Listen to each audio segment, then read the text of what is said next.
আমাকেও কিন্তু বিয়ের আগে অনেকে বলেছে যে এত তাড়াতাড়ি, কারণ আমি অনেক আর্লি বিয়ে করেছি, যে এত তাড়াতাড়ি বিয়ে করছো, ক্যারিয়ার কিন্তু শেষ বা এরকম অনেক। কিন্তু আমার কাছে মনে হয়েছে যে আমি যদি আসলে প্রপারলি কাজটা করতে পারি তাহলে আমার ক্যারিয়ার কেন শেষ হবে? দিন শেষে তো আমার ক্যারিয়ার হচ্ছে আমি কিভাবে কাজ করছি, কতটা ভালো কাজ করছি, কতটা ভালো অভিনয় করছি, সেটাই।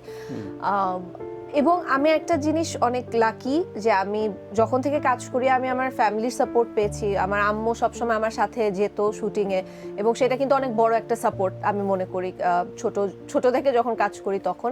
এবং আমি বিয়ের পরেও আমার ইনলজের সাইড থেকে অনেক সাপোর্ট পেয়েছি, যে মানে তারা আমাকে কোনো ধরনের কোনো মানে অব্লিগেশনের মধ্যে কখনো ফেলেনি বা অত কোয়েশ্চেনের উত্তর দিতে হয়নি। সো আমি আসলে আমার প্রফেশনাল এবং পার্সোনাল লাইফটাকে খুব সুন্দরভাবে সেপারেট করে কাজটা করতে পারি। মানে আমার কাছে কখনোই মনে হয় না যে আমার পার্সোনাল লাইফের কারণে আমার প্রফেশনাল কোনো কাজে মানে যাওয়ার ক্ষেত্রে বা কোনো শুটিং এর সময় কোনো ধরনের কোনো ইমপ্যাক্ট। পার্সোনাল লাইফে ডিস্টার্ব হলে তো প্রফেশনটা সেটা অবশ্যই ক্ষতিগ্রস্ত তো হতো। মানে আমি আলহামদুলিল্লাহ অনেক ব্লেসড যে আমার মানে পার্সোনাল লাইফটা এতটা সুন্দরভাবে মানে সেটেলড যে আমার কোনো কোয়েশ্চেনের সম্মুখীন হতে হয় না, বা কোনো ধরনের কোনো থাকে না যে অনেক কোয়েশ্চেন করলে কিন্তু একটা আর্টিস্ট একটা সময় একটা বিরক্তি কাজ করে।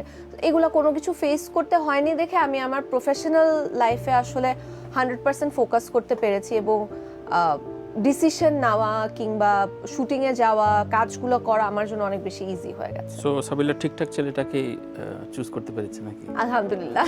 আচ্ছা আচ্ছা।